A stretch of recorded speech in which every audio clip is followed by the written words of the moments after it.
The Plank, presented by Ram, starts now. It's tough to win when you do some of the things we did out there. Fumbles, one really put them in position, throw an interception in the end zone. That's tough duty. Normally you have a loss when you play like that. Well, that pretty much sums up the 2015 Buccaneers season. There's been some bright spots throughout the year, but if there's one task the Bucs have done consistently, bad, it's been committing costly penalties and turning the ball over. Hi, everyone. Thanks for stopping by. John Sable alongside Ian Beckles in for Tom Korn. You're watching this edition of The Plank presented by Ram. Former Buccaneer. Correct. Ian Beckles, and stepping in for our Tom Korn. This is how you guys can connect with us. We're anxious to hear your thoughts, and we want to hear Ian's thoughts here in a little bit. You can connect with us on Twitter at the hashtag #ThePlank. You can tweet at me, at John_Sable, or at Ian Beckles, or give us a call, 813-878-2888. We'll be trying to take some of your phone calls here for the next half hour. But let's get right into it with our Plank Report presented by Ram. As every Monday, Tampa Bay Times Buccaneers beat writer Greg Altman joins us. And Greg, you were at Ray J just as we were watching this game yesterday. What is your overall take from what happened yesterday in the home finale loss, which we all thought could have been a good way to send the fans off in the offseason with a home win, but of course it didn't happen. Yeah, I mean, it starts, as Lovie mentioned, with turnovers and takeaways. I mean, when you're -3 in that department, I think it's like a 5% chance of winning in the NFL. For the fourth time in as many losses, they didn't have any takeaways as a defense. And they had costly, more turnovers than we're used to seeing from this offense. Doug Martin had 2 fumbles. Jameis just had a bad interception in the red zone, just to take points off the board. So when you do those things, it's not a recipe for any kind of success at all. So if anything, they were fortunate to finish it as closely as they did. Well, it's been pretty much the story all season long. Ian, what are your thoughts? I mean, obviously penalties, even though they were, a season low with 4. Correct. You had 3 turnovers, non-characteristic with Doug Martin, but still, it's the overall 2015 Buccaneers team. Well, I know that Greg has to be tired of, listening to Lovie Smith say the same thing every week. We have to stop getting penalties. We have to stop turning the ball over. Doug Martin fumbling the ball was uncharacteristic, but you just can't put the ball on the ground twice. Great running backs, some of them don't fumble twice in a season. So I really like what Doug Martin has done this year, but he knows he can't fumble twice. And as far as the penalties go, the number went down, but they were costly penalties yesterday. And we're just not good enough to overcome these mistakes. Mm-hmm. And Greg, I think I saw a tweet from you yesterday. You said consider this, I'm reading actually verbatim here, you said 3 flags in 10 plays in the second quarter, and that actually helped some of those Bears drives.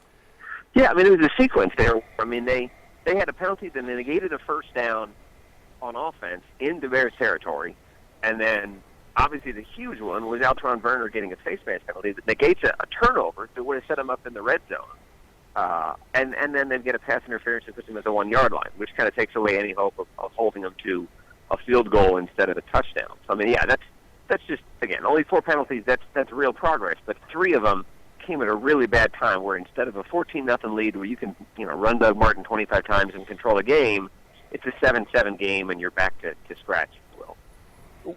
Besides the penalties, Greg, and besides the turnovers, I want to look at 2 things. Let's talk about the defense and then the offense. And Ian, feel free to chime in here. Let's look at the offense here.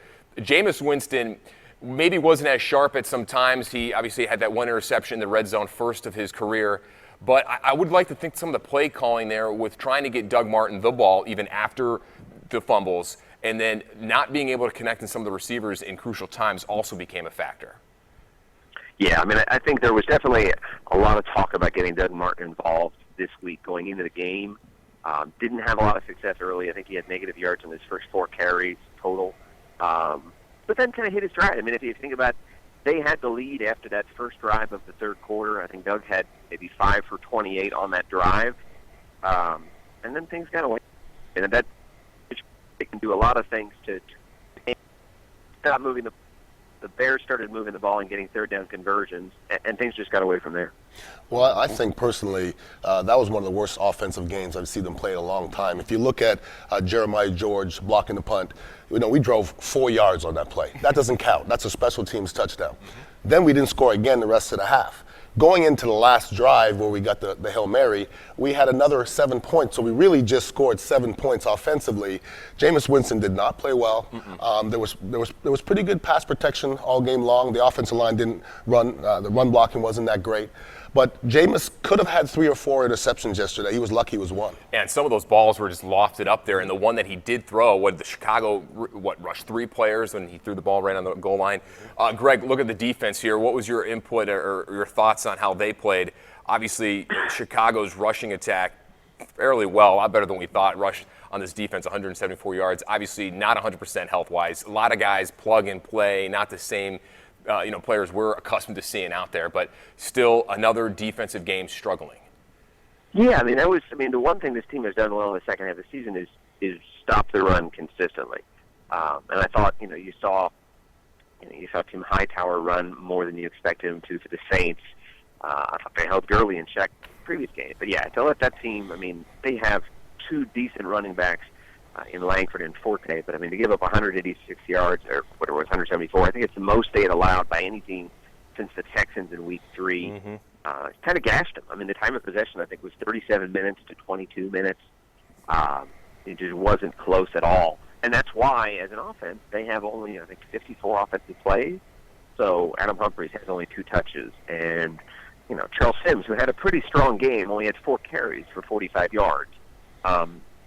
When you're not controlling the game, when you don't have as many plays, you just don't have as much to show for it. So when Winston is missing guys deep, when you're going 3 and out in key situations, this is not, I think Ian's absolutely right in that this offense had basically 7 points to show for itself until the final second of the game.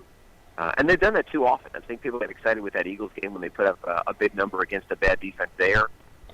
But since that game, they've very consistently been a team that scores kind of in the high teens, early 20s, and that's putting a lot of pressure on a defense that's missing a lot of key players. Well, task is getting a little tougher next week in the season finale at Carolina. I know the Panthers lost yesterday. That big upset of the year, but still, I don't see the Buccaneers coming out strong in this game here. They're not 100%. You're going up against a team that's probably the Super Bowl favorite at this point in time. Still going to be an entertaining game. You never know what can happen. You don't know who the Panthers are going to rest, but we'll eventually see what's going to happen next week. Greg, as always, thanks so much. We'll see you. I'll probably see you a little bit later today at $1, and then we'll see you again here next Monday on the Plank. Thank you, Greg. All right, guys. Take care. See you. All right, we look back at this game. A lot of players had a lot to say about it. Before we get into the final stats, let's listen to some of the post-game sound from yesterday's home finale loss. Now it feels like a bad dream right now. That's out of character for me to fumble the ball twice in one game. I'm embarrassed, and it is frustrating. We just beat ourselves. I think that's kind of the storyline of the whole season. Just too many mistakes that we shot ourselves in the foot, and it wasn't no different from this game here. We got to make plays. It's been the same thing with us the whole year. Got to make plays. Can't turn the football over. We didn't take care of the football today, especially me, and we got to bounce back. Get a chance to leave the fans with a good taste in their mouth. And that's how you finish? Nah. It just kind of goes to show we're not where we want to be yet. I couldn't agree more. This team's not yet there, right, Ian? No, not even close. And I want to say this. I think Doug Martin has been our best player all year, and it was really sad to see him go out like that in front of his home crowd because, a lot of people have a love for Doug Martin. And, the Bucs, in a way, disrespected Doug Martin in the offseason by not picking up his additional year. But now that's coming back to help him. Well, it can in the long run, but think about Doug Martin. If at the end of this year, the Buccaneers put a franchise tag on him and he's not able to go out there and become a free agent and make money, then you're going to have a disgruntled football player in your locker room. And to me, from what I hear, Doug Martin has the best attitude of anybody out there. He's at practice working hard all the time. So it's almost like the Bucs deserve to pay him. They should pay him because he's good. One of the good things happening out there right now. And now, he did have those 2 fumbles yesterday. They were costly, but that's not like him. He doesn't fumble the ball very much. Here's some of the final stats. Look at that time of possession. That is just incredible. The Bucs playing catch-up pretty much the entire game. We talked about the penalties a little bit there. 3 of those coming at crucial times. And it's just one of those games where both teams evenly matched on paper and their style of play matched each other. And just not the way it's going to go. We look at Doug Martin. I know we'll eventually talk down the road. Where is he going to go? Is he going to come back? either way, the Buccaneers are going to have some questions that come on the offensive side if he comes back or if he doesn't, because I don't think you can rely the entire offensive running attack with Charles Sims. Absolutely not. Charles Sims is a good change-up guy, and I think Dirk Cutter's done a great job of getting him the ball in open space because that's where he's his best. For when he's at the running back position, just running a stretcher, he's just not that talented as a running back, but he has a lot of speed and he could be mismatched with some linebackers.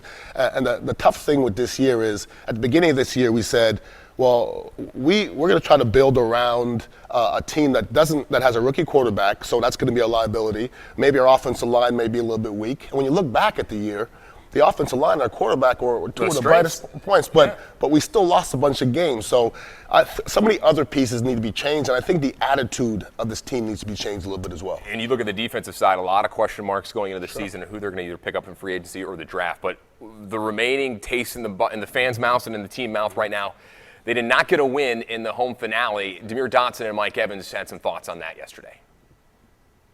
We lost, 3 games in a row, so it is a little disappointing, to go out on your last home game without a win. We wanted to get a win, send our fans off with something good for next year, and we wanted to quadruple our win total from last year, but that won't happen, and we won't finish, with a winning record or 500. So we're disappointed. 6-6 at one time, now 6-9, 3 straight losses. I find it interesting that all 3 of these losses, it's definitely not a coincidence that this has happened without Quan Alexander on the linebacker side there, the suspension. Well, he's the one guy that had the attitude that I liked, okay? Right. And then he got the suspension, so that hurt him.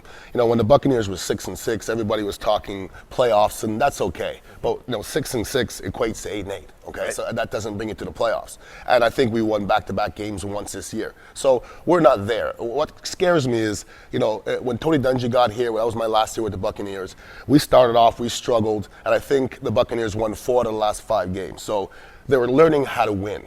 This team, they end up 6-10, and they lose the last 4 games of the season, and the previous 3 losses weren't against great teams. No, and it just shows that the entire progress is a little...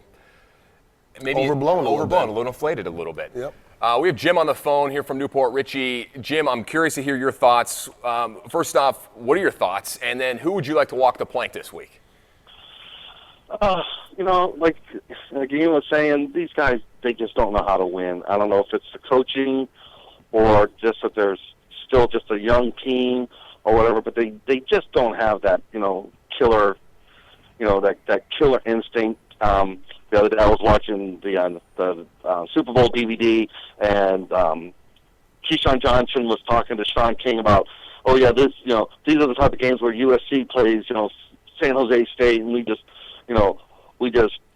put our foot on their throat. We just bury these guys. These guys don't have that killer instinct. They don't have that swagger. Warren Sapp walking through the other team's warm-ups and just, being arrogant. They need a little bit of that. They're missing that killer instinct. And unfortunately, I love Doug Martin, but 2 fumbles, the boy's got to take a swim. That's there's not much more I can say about all that. Jim, I appreciate your call. Ian, what do you think about his points there on coaching and then the lack of a tough, rough attitude on this team?